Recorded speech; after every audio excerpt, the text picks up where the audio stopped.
Welcome back to the Mom and Mind podcast. I'm your host, Dr. Kat. On our episode today, I am joined by Jackie Werboff. She's a licensed mental health therapist in private practice. And like many therapists in this field of perinatal mental health, she began specializing herself after her own experience. And prior to that, she had specialized in mental health treatment of complex and developmental trauma. And now Jackie has earned her certification in perinatal mental health and specializes in working with mothers, birthing persons, and their family members. Jackie shares with us the medical and emotional experience that she had with COVID at 2 weeks postpartum and how that sparked undiagnosed depression and anxiety and intrusive thoughts. And you can imagine worry and fear. That was such a difficult time to be pregnant or have kids or be in any kind of vulnerable state where you are also then getting COVID. She also talks about how she had some symptoms return after returning to work from maternity leave, and then her experience of becoming pregnant again after her initial experience going through perinatal mental health conditions and what that was like for her. And I think that's an important thing that she is talking about and kind of bringing up in people's thought process, because after you go through something really, really difficult like depression or anxiety during pregnancy or postpartum, it's hard to imagine how you're going to get through pregnancy again. But what is also great is that we know that when you know what's going on, that you can get the right help and set up things beforehand to prevent having a really, really bad postpartum. And so now we're going to hear from Jackie. Welcome, Jackie. Thank you for being with us. Hey, Dr. Kat, thank you for having me. I'm grateful that you want to come on and share your story and, what you've been through in the last handful of years and where it's brought you now. So yeah, wherever you're comfortable sharing your story, just start there. Yeah, sure. Really feels nice to have an opportunity to share, and just want to say thank you to you and all of your former guests who have shared their story, because it's been such a big part of my own healing journey. Cool. Yeah. So thank you for that, and happy to be adding to the collection of stories here. Awesome. Thank you. Yeah. So yeah, I really want to share about my postpartum experience. And my first child, my son, was born the end of May in 2021. And we were having, at least in my area in Florida, we were having a bit of a COVID reemergence. I think we had kind of just, hit our year mark or so, a little over a year. And I think people were starting to want to live their lives more and engage more. And the vaccine had become available. And right as my son was being born, especially right after my son was born, we just had this huge surge in our area. And my son and I ended up getting COVID when I was 2 weeks postpartum. Wow.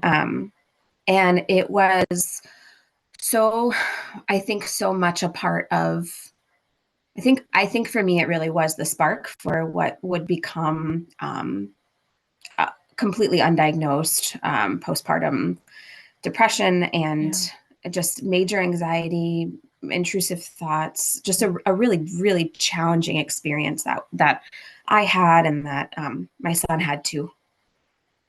Yeah, absolutely. So, right. I mean, that's during that time, anyways, from where I'm sitting, that was a huge fear. And to some extent, it still is a bit. But at that time, there was, we knew a little bit, but not a lot. Everything was kind of, had been really scary. So how did you find out? Like, did you have symptoms? What was going on that 2 weeks postpartum, you figured that out? Yeah, for sure. So just to rewind a little bit, just to speak to, I had a really good pregnancy. I worked my whole pregnancy. I worked like a day or two past my due date. And, it was pretty uneventful in terms of, I was lucky to not have anything too much happen. And my birth, his birth was, it was challenging, but it was it was what I wanted. I wanted to have an unmedicated birth, and I was able to do that. And, so all of that went as planned.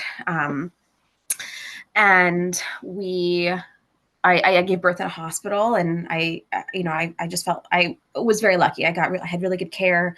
I felt like they respected everything I wanted, so everything really was working in our favor in that way. And he was, healthy and, just so lucky on all accounts. Everything was going well. Right. And we had gotten home, and my husband was, I think he had taken, I can't remember exactly, a week or two off. It might have been two weeks actually that he was home with us. And we were doing well. He had just returned to work, and it was one of his first days back to work. And at the time he was working 12-hour shifts in a healthcare setting. So he was gone, he was gone for like ever kind of during the day. And a couple of days in, I remember starting to feel these, these intense temperature changes in myself. And I thought it was normal hot flashes and cold flashes, as is often hormonally kind of, sparked. So at first I thought it was just me kind of going through these hormone shifts and stuff. I felt fine otherwise. And at one point, I was home alone with my son, and I took my temperature, and I had like 105-degree fever. What? Yeah. Oh and my gosh. Yeah. That's alarming. I was shocked. I didn't feel that crappy yet. I just felt really, really hot, and then really, really cold, and then really hot. So I was alarmed at my temperature. I couldn't believe that. I rechecked a few times. It remained consistent. And I reached out to my husband about it, and he was like, let's like keep an eye on that, obviously. And in the meantime, what we had found out was that a very close family member of ours, who had been over to see us and to cook for us and to meet baby and to help, what we had found out around this exact same time that I was registering these high fevers was that they had been hospitalized for COVID. Oh gosh. Oh Yes. my gosh. That's Yes. so scary. Yeah. So scary. And so I had started to become pretty worried that that's what was happening to me. And I reached out to my, my doctor's office, my midwife office, and they had done some screening over the phone, kind of to rule out mastitis and things like that, I think. And, the nurse recommended I go get a flu test and a COVID test. So, at this time we didn't have home tests yet. And I think that's an important thing to just recall myself, because things feel so different now. We can just rapidly test anytime. Right. But at this time you had to go somewhere. And and it was hard. It was like, I had to get an appointment and I had to plan. I couldn't just leave the house and go. I had to wait for an appointment. And so I remember and I was starting to feel crappy at this point. I was starting to feel more than just the body aches and things like that were happening. And so I remember my son had woken up from a nap, and once he woke up, I got him I got him all ready, and we drove to the urgent care, and I tested positive for COVID. And at this point he had no symptoms yet at all. It was just me. And so we got home that night, and I still wasn't too bad off. It was still mostly just fevers, and I could function, is my point. And so, I try to, I of course go on the CDC website and try to read all the things about, am I still allowed to breastfeed? And what do I do? And I followed all their recommendations. It was to wear a mask around baby and to continue breastfeeding. But, I'd been unmasked around him for all this time. So I masked. My husband and I tried to keep distance, but I moved to a different bedroom, things like that. And I think he went back to work. He tested negative. He got tested too. He was negative. I think he went back to work at some point throughout the early few days, and I just got worse and worse and worse and worse and worse and worse. And it was remarkable because, I had pretty much all of the textbook symptoms on high, my fevers. I cycled through these intense fevers just all day long. Like that was the thing I remember the most. Mm. Just these intense body experiences of freezing cold, burning hot, and cycling through every few hours. Oh gosh. And the Brutal. body, yeah, it was. And so basically my life became kind of overnight. My life became like timing when I could take the next, like whether it was ibuprofen or acetaminophen. It was like every 4 hours. Like that's what I lived for. I lived for like the tiny relief that that could offer me. But I just kept getting worse. And a really interesting thing occurred where I, I haven't really seen this, like, I haven't heard of this as a symptom of COVID necessarily, but I certainly had it. I couldn't, this sounds so odd. It wasn't just food that I couldn't really tolerate or taste. I couldn't tolerate even water, Whoa. which is very strange because I am a huge, huge fan of water all the time. And I would try so hard to drink water. And I couldn't tolerate it. It's the strangest thing to describe. It was like a major aversion. Wow. And so Like when you between need just, it the most, yeah, when I need it too. the Yeah. most.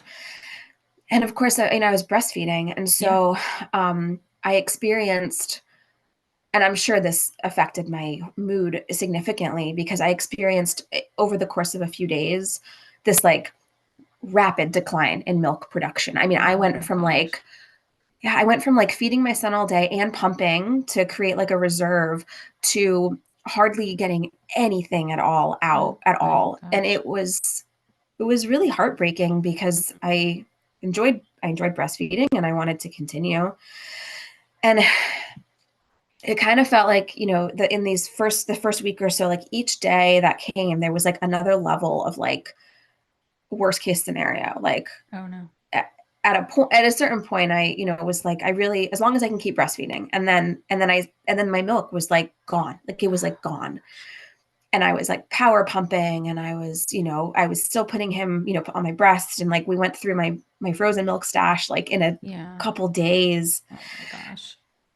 All the while I'm like rapidly declining just in my capacities. Like it was a few days in where like I really couldn't parent him anymore. My husband had to take like significant time off of work. Mm-hmm. He ended up filing for like short-term disability to take care of our baby. And so I was just really in this like weird, like just out of sort of body state for a long time, just feeling really not okay. And then one night, I know he was waking, we were in like major sleep deprivation too. My son Yep. was waking up, every few hours. And one night I had gotten up with him, masked, hand sanitized, all the things. And I'm sitting there trying to nurse him or feed him or give him a bottle. Cause at one point we had to switch to formula because I just wasn't producing anymore. And that was heartbreaking for me. Yeah. And This is still like how yeah, many weeks postpartum? yeah. Yours This is is probably like, yeah, probably 3 weeks 3 weeks. postpartum at Yeah. this So point, this something like like that. super quickly everything Super quick. changed. Oh. Everything changed like super quick. And my mood, I mean, I was just like in this really dark place. I mean, I Mhm. couldn't take care of my baby. I couldn't really even Right. feel okay in my body. I was like isolated in this bedroom. I mean, and I was feeding him one night in the middle of the night, trying to, whether it was a bottle or whatever I was doing. And I remember I kept trying to avoid this being true, but I noticed that I was having trouble breathing. And I knew that was like the hospital moment. Mm-hmm. At this point, I'd already been to urgent care. Like I had tried some things that, of course, doctors were hesitant to prescribe me because I was breastfeeding, and I had tried some things to deal with some of the symptoms. I don't think anyone, including myself, realized how severe my symptoms were becoming. Mm-hmm. Mm-hmm. I certainly didn't realize it until I was noticing and trying to avoid the noticing Yeah. that I was having trouble catching my breath. And so at that point, I woke my husband up. And he worked in healthcare. I mean, he was on top of it. He was constantly Mm-hmm. asking me about my symptoms and if I could breathe and things that was on his radar. And the last thing I wanted, so like each day was like another level of worst case scenario. And then like Yeah. the very last thing I wanted was to be separated from my son. Right. Like I was so terrified of having to be to leave him, like Mm-hmm. for hospitalization, for Mm-hmm. example. I was so scared of that. Um, all the while having pretty much an impossible time, like caring for him. I Of mean, course. he Yeah. How could he you was, do yeah, anything? Like you're, and we I didn't, assume you're by yeah. this time like dehydrated also. I'm super dehydrated. Yeah, I can't eat. I can't drink water. Right. Um, and emotionally speaking, I'm like deteriorating because I'm super isolated and Mm-hmm. I'm starting to have a really difficult time tolerating my son's fussiness. And Yeah. we didn't know this at the time. We learned later that he also had COVID this whole time, but he was definitely not feeling well. And so he was not sleep. I mean, newborns, of course, sleep inconsistently anyway, but he was sleeping so poorly. He would sleep for a half an hour and then he'd wake up. And so our sleep was so interrupted too. Mm-hmm. And I was finding myself getting like scary reactions in my mind about Yep. my son. Like couldn't soothe him. He wouldn't calm down. And like Mm-hmm. just there were these nights where like I'd be alone in the room with him, like wanting to scream, wanting to Yeah. just like, I mean, these, so the intrusive thoughts actually started then. Mm-hmm. I realized later, like the intrusive images and thoughts and urges began actually then. Yeah. And so everything was just so hard. Like it was just so difficult. And I don't think anyone realized how severe my physical symptoms or my emotional symptoms were. And so I woke my husband up at like, you know, 3 a.m. or something and told him, like, I'm having trouble breathing. I think we need to go to the hospital. And that was the scariest. I mean, I was so scared to say that because I did Yeah. not want to be separated from Right. them, even though I was like having the most impossible time anyway. And so we go to the hospital. They do they take me in. They say they want to admit me. Um, So the family member of in our, their like assessment, they can see right yeah, away that you oh yeah, need a lot of support. Right. Okay. right away. Yeah, they did like a I don't remember if it was like an EKG or something on Right. my chest, Mm-hmm. or I can't remember what it was, but they could tell my lungs were like not okay. And so I was having more and more trouble breathing at that point. And they admitted me. And it was my biggest fear. I was terrified. My husband left with our son. And I was so devastated. Right. I was so Okay. Right. devastated. Because at that point, nobody was allowed in. No, That it's just no. you. Yeah. Oh, Just this is me. horrible. Yeah. It was really, really scary. It was really terrifying. And so so I get admitted, and the weirdest thing too, I mean, 3 weeks prior, I had been there giving birth to him, like same Right. hospital, Right. and like I think I was even in the same room, just one floor above. Like it Oh was my the gosh. strangest experience. Like it Yes. was so weird. The room was the same layout. Like it was so Mm-hmm. weird. Mm-hmm. And basically I was there for 3 days, which thank goodness it wasn't longer. I thought I'd be there longer. I think the doctors thought I'd be there longer too. Mm-hmm. Um, but yeah, I had IV antibiotics and I had, they gave me steroids, which helped right away, open my lungs up. Mm-hmm. And my entire life became watching the camera at home to like keep an eye on my son and like just try to feel connected to him. I felt so Yeah. disconnected, and power pumping because I was determined. I was determined to get my milk back if I possibly could. Trying to drink water, trying to eat food. Like my whole life basically for those 3 days became like, I have to get better. Like I have to Yeah. do these things. And I did improve quickly with the medications they gave me, which Right. thank goodness.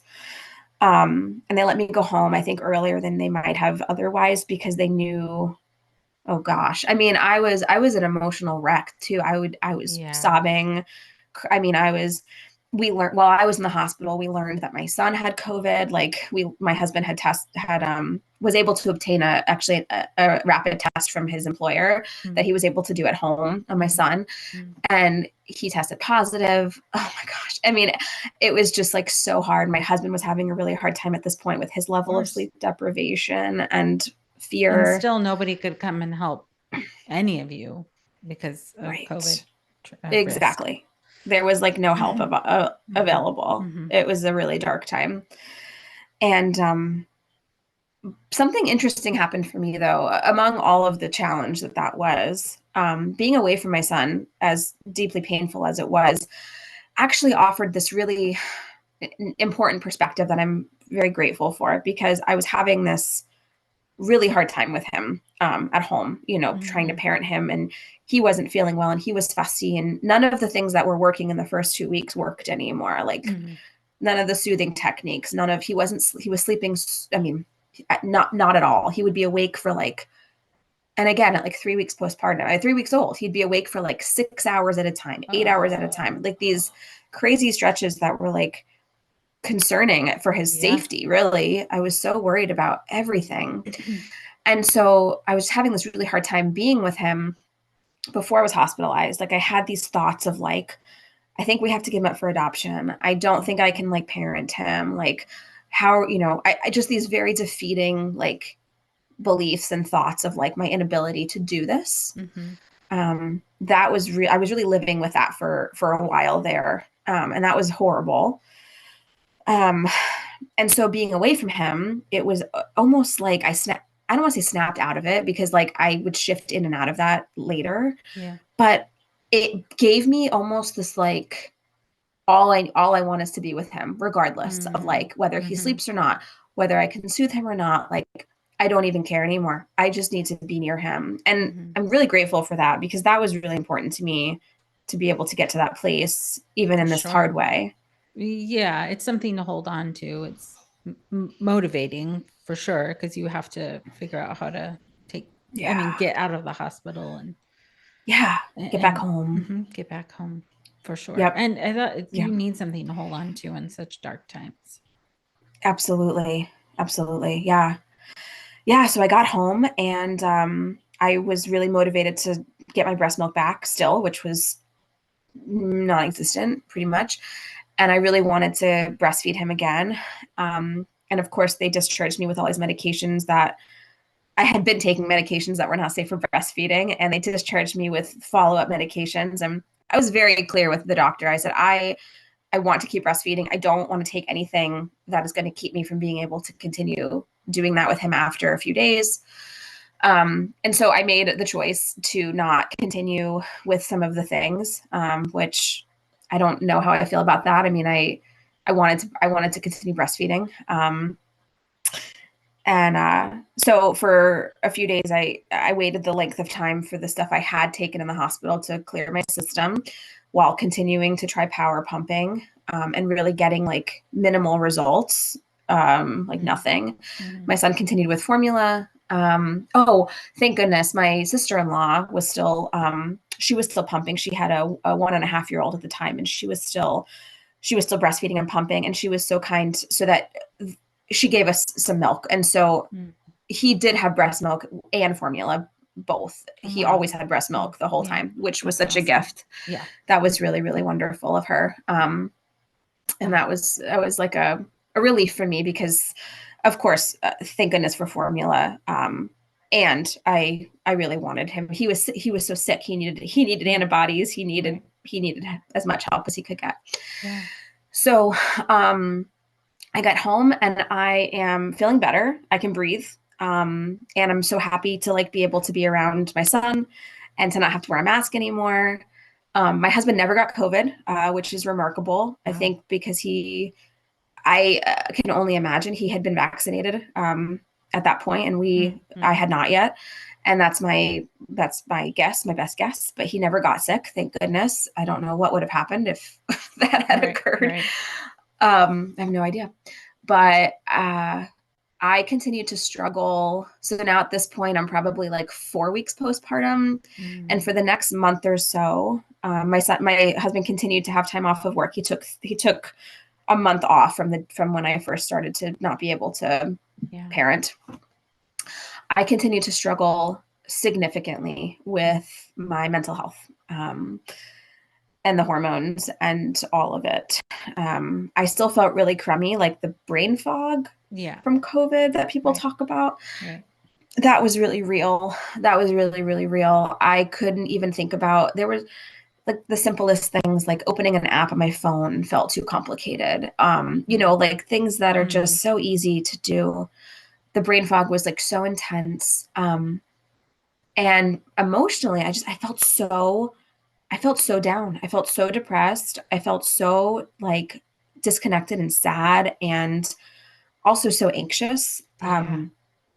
I started to have different intrusive thoughts like we have 2 floors in our house. So I started to have the thoughts about, and I didn't know what these were at the time either. I had no clue Uh, what was happening to me. I just thought, I was a, bad mom or like, going crazy or, all the things, right, that we hear. So I had thoughts about me falling down the stairs with him or me dropping him down the stairs. I had thoughts about, I tried doing a lot of like smoothies after I got home, really trying to like hydrate and stuff. mm, And I had these crazy thoughts of like him being in the blender when I turned it on, which, mm. just intrusive. And so that was really difficult. And I didn't know how to tell anybody about that. Like Right. that just felt terrifying. Um, Very scary. So I just sort of lived with that. And, um, he oh gosh, so his symptoms continued on. His symptoms were like a fever that was just below the hospitalization threshold. So thankfully we never had to take him to Gosh. the hospital, but I was really scared of that. Yeah. We almost did a couple of nights. It was right there at the edge. um, you could tell he was uncomfortable. He couldn't sleep, he wouldn't sleep. um, And so Poor there's at thing. this point still no um there's not enough that anyone could do to soothe him, to ease Yes, him into yes, any kind of regular sleep, right? that's absolutely right. Yeah. And that got really tough for us.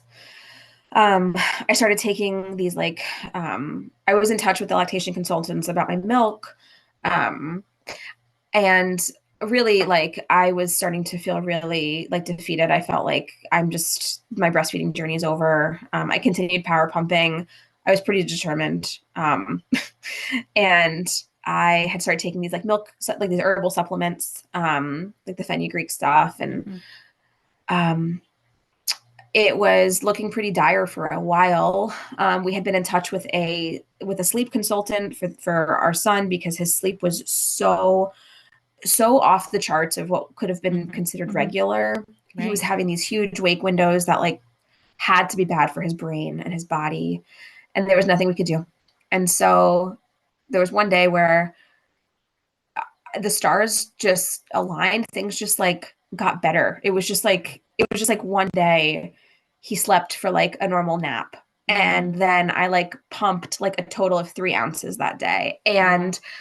And like, I felt a little bit better. That like it was like Mm-hmm. this one day where there was just this like moment of hope.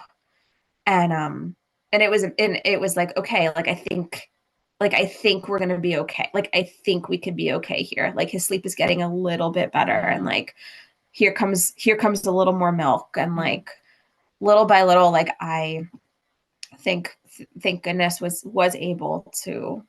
I mean, and I had come to terms with the fact that he might just have to be on formula, Mm-hmm. if I couldn't get my milk back. I had made peace with that, and I wanted to try everything possible, and I was able to do it, which I'm Wow. grateful for beyond Yeah. words. Um, Very Yeah. I grateful. mean, you were up against quite a bit, and there's a lot that interferes Yeah, with being able to produce milk, and some of yeah, that is well, dehydration, obviously, yeah, yeah, sleep deprivation and stress. And I don't yeah, know personally how COVID impacts those things like on its own. Let's say as yeah. if everything else is okay, what does COVID do? Right, right. Maybe somebody knows, but I don't.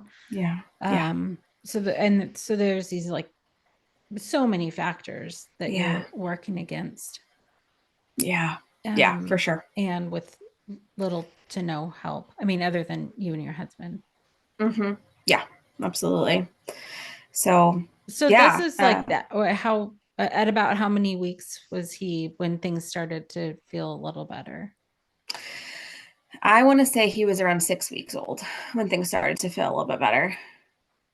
So it's like let's say like a solid month of just Yeah, yeah, horribleness. Yeah, if I would say that's a fair time I don't know frame. if Yeah. that's a word, but horribleness is what. Uh, and I mean, you were talking about all like these worst case Yeah. scenarios Yeah. continuing to happen, and so of Mm-hmm. course your anxiety is going to go through the Mm-hmm. roof when things are already uncertain, and then Yeah. more of these Yeah. things continue to happen. Yeah. And while things are so fragile, you are vulnerable. He is, Yeah. um, Yep. and yeah, I don't know how it registers for you. I mean, obviously, in terms of like mental health, this was horrible. Mm-hmm. And you had mentioned before you didn't quite know what was going on. Mm-hmm. Yeah. I don't know if you didn't have the fog of COVID, if it would have been any more clear. But a lot of people don't know what's going on, Right. because so much is happening during this time. Yeah. Yeah. That's right. That's right. For so you as a therapist Mm-hmm. were experiencing all of these things and also didn't quite know what was going on. Yes, that's right. Yeah, can Yeah. you say more about that? What that was? I mean, now Yeah. after the fact, I guess what that was like for you. In hindsight, yeah, I have so much more perspective now. At the time, it was nothing that made any sense. It was just so confusing. I felt really, really ashamed. I mean, the depth of shame that I experienced from my own inability. I mean, there was a true lack of ability for a while to really parent. I mean, that was real. That wasn't just perceived. That was like very real based on my Right, symptoms and right, my, right. you know. But then just the amount of shame of just like, you know, and I don't really believe this, but like at the time, like I'm supposed to be this like helping professional therapist person, and I can't even get my own like I can't even get my own shit together. I can't Mm-hmm. even like feel okay. Um, you know, about anything. Mm-hmm. And so there was just so much shame around it too. I was very worried, especially with the intrusive thoughts. I was very worried that I was going to, and this logically makes no sense, but I was worried I was going to like lose my license, my like Mm-hmm. my I was going to like lose my like license to practice therapy. If I told somebody about that, I was Mm-hmm. worried I would be hospitalized for, psychiatric care. I was very worried about something like that happening if I were to tell anybody anything. Right. Yeah. Right. Okay. So that's a whole other layer to this. It's all of this is happening internally. Did your husband know, or did you keep that also from him? He knew he knew that I was struggling. Like he could tell. I definitely was not like putting on a happy face for him. He knew I Yeah. was struggling. He knew I was not myself. Once he had to go back to work, which I did, I was capable of caring for our son when he went back to work. I will, that was, he didn't go back too soon in terms of that.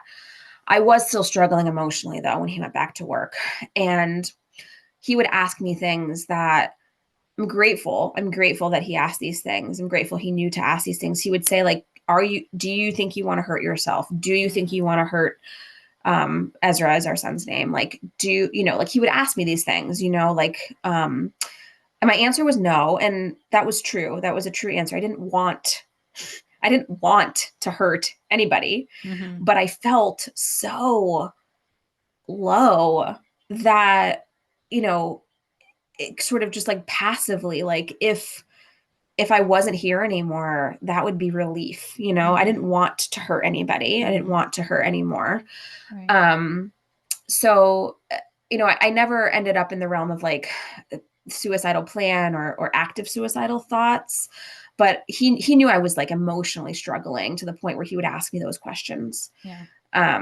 He checked in with me all day long once he That's went back great. to work, and he was like on the Good. camera all the time checking on us. I mean, I feel like I had great support from him, truly. I just was struggling so hard. Yeah, especially when it feels I mean, the concern is that you'll lose more if you say Yeah. anything. And you've Yeah, already totally. sort of uh, lost quite a bit in terms Yeah. of that time and the Yeah. experience you wanted. And I mean, I'm Mm-mm. putting what my assumptions are on this. Don't know if No, that's all how it true. felt to you. All true. But Yes.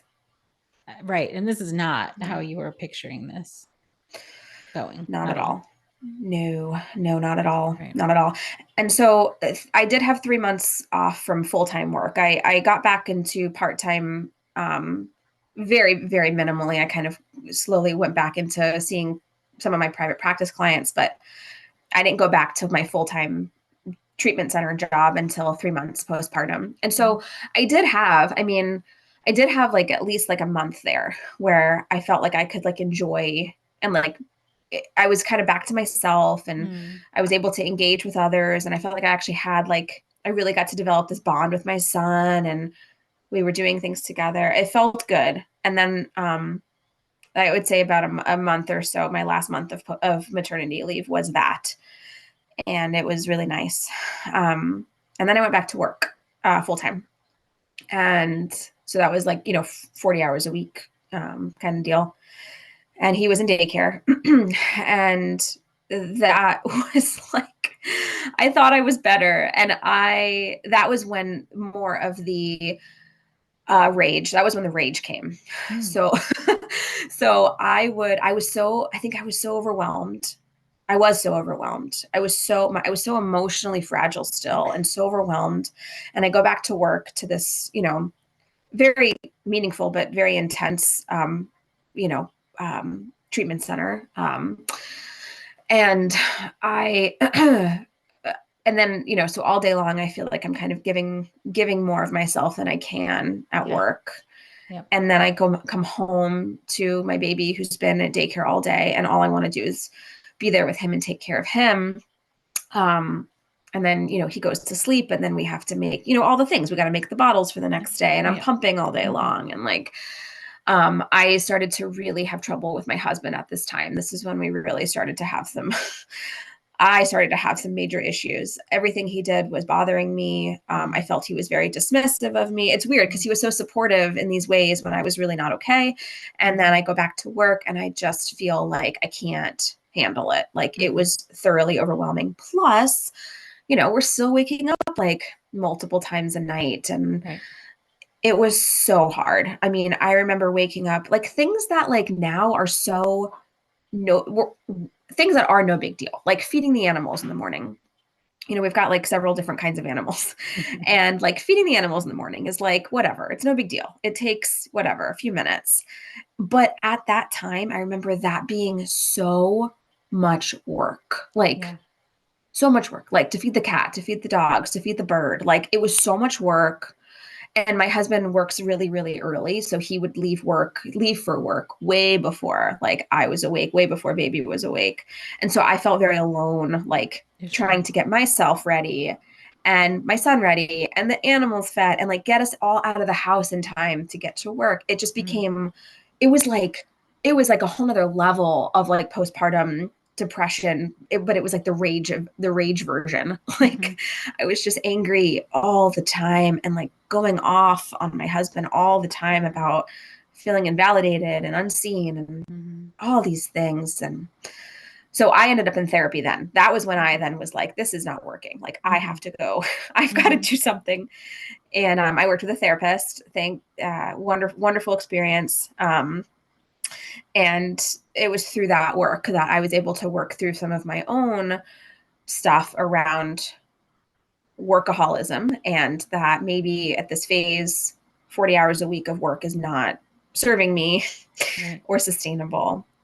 And I made some tough choices and decided to shift out of treatment center work and into full-time private practice, which was absolutely the right choice because I don't have to work as much anymore. Yeah. Yeah. Yeah. Yeah. I don't know what kind of treatment center it was, but most work in treatment Yeah. centers is depleting anyways. If you've got Yes. nothing else going on, Yeah, that's right. even if you've got nothing else going on, it is Yeah. it's intense work. Yeah. Yeah.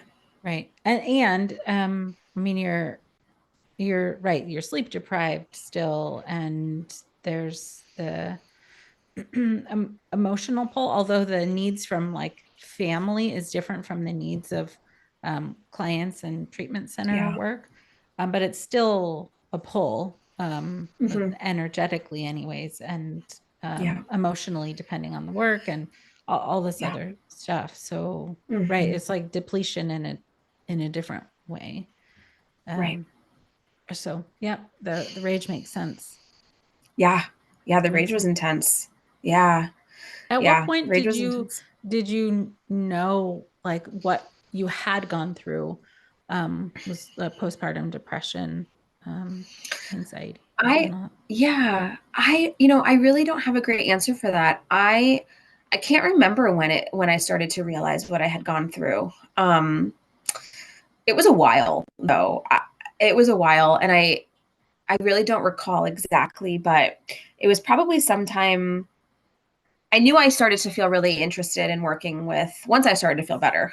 Once I like worked through some of my stuff in therapy. My husband and I also went to couples counseling, which was extremely necessary and helpful, Mm-hmm. and that was really good too. So once those pieces started to really get supported and shift in these big ways, and I wasn't working, like all day every day anymore, I started to find myself really interested in working with other moms, other new moms. Like I really found this like passion, like just like begin to bloom. Mm-hmm. And so that was when I started looking into further training for working with, postpartum Mm-hmm. families and people. And that was when I found Postpartum Support International. And that was when I found out about their, training course to become certified in perinatal mental health. And perhaps it was actually during the training of that. Perhaps it was during Mm-hmm. like the, you know, It happens a the lot. yeah, I Yeah. think that might have been when I started to come around to like, oh my gosh, I had that. Oh my gosh, Mm-hmm. I had intrusive Mm-hmm. thoughts. Mm-hmm. I had those experiences and I had no clue. Right. Like, yeah, Yeah, for sure. That happens a lot in those trainings, yeah, yeah, which is great and also part of what makes it so invaluable and also a little bit yeah. intense for some folks because you're Mhm. seeing and Yes. hearing yourself. Um, and for I have to say though, I'm really glad to hear that you you wanted to get more training for this, and that training is available for it. Because sometimes I'm just gonna like give just a brief little soapbox here, is that sometimes people don't get training, and think that since they've been through something or that know somebody who's been through something that they have adequate training, and it's just after going through the training like, oh yeah, I needed this training. So Oh yeah. I'm just putting that plug in, and really grateful that you sought out training, um, Yeah. because Yeah. it's so important. Okay, that was my Yeah. soapbox. No, thank you for saying that. I Mhm, agree. And yeah. And so just putting a time frame on it, mhm, it was well over a year. It was probably 18 months mhm, after our COVID experience that I figured out that I had suffered mhm. from postpartum depression. Yeah. Yeah. Yeah. So, yeah, I mean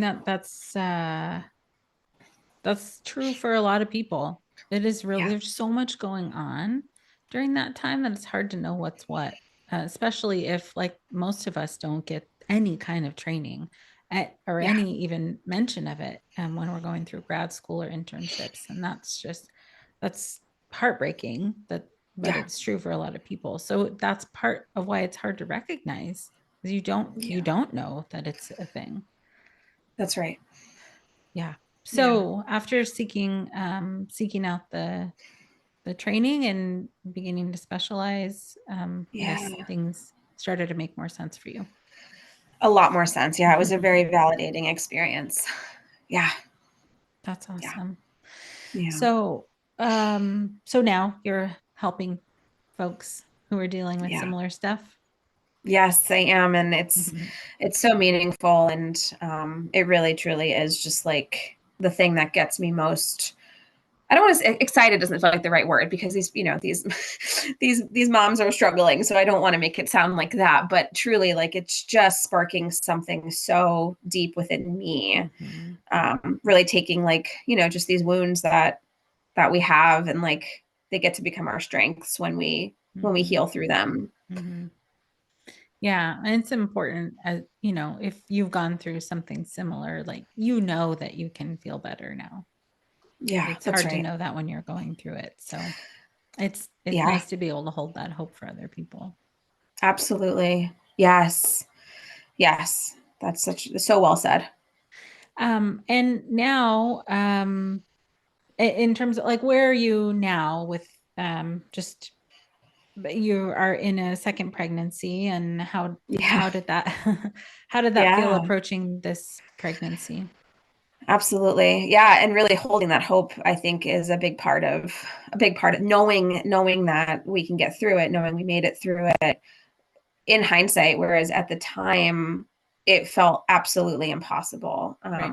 That has a lot to do with the choice to have another baby, have another postpartum experience, potentially have another really difficult postpartum experience. I hope not, but it's always possible. I'm definitely more prepared this time. Yeah, so my son was about to turn 2. And I, up until that point, had been like, I would like him to have a sibling. I'd like to have 2 children, and I'm definitely not ready yet. That has been Right. that had been my experience. I'd like to someday, and Mm-hmm. definitely not right now. Mm-hmm. And then he was about to turn 2, and something really shifted in me. At this point, I was like doing some really great work with some clients who were pregnant and postpartum, and I had really come there'd been so much time since my own experience and I'd learned so much about my experience. And it sort of was like all of a sudden, like one day I was like, okay, I think I'm ready. Like, I think I'm ready. I think this is the time. And, and yeah, just really having so much more information and prepare, so much more preparation. I will seek medication this time if I have an experience like I did last time. Like I will, Mm-hmm. like psychiatric medication. Oh, Like I for will. sure. Yep. I absolutely will. Like I will be the first one to like determine that needs to happen. And Mm-hmm. so I have these like, plans and these ideas and Karen Kleiman's books have been invaluable Mm-hmm. just in terms of how to prepare for a postpartum that isn't what you expect. And so yeah, so now we're expecting our second baby and super excited and this will complete our family and yeah, just really the whole thing is so touching and just how far I think like I've come, how far like my connection with my son has come Nice. is just really it's just really beautiful. That's lovely. Just to Yeah. know that, healing and connection is still available and can still Yes. happen. Um, Yes. and a lot of things can happen, even though you had a massive disruption to everything, Yeah. to your whole life, Yeah. That's right. and really scary experience. Um, Yeah. yeah, a lot of people worry about that, being able to get that connection, and you did, and it can Yeah. happen. So that's awesome. Hmm. Yeah, and it really speaks, I think, to the power of therapy and of Mm-hmm. getting support even when it is scary or maybe shameful to have to do so. Mm-hmm. I know for me, it was invaluable. Absolutely is. Thank you for sharing your story, sharing your experience.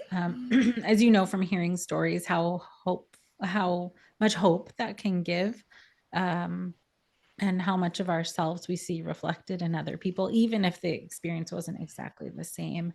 I know Yeah. that a lot of people went through these scary times during COVID and are possibly still trying to heal from it or put the pieces together. So your story, I'm sure, will be an important part of that for a lot of people.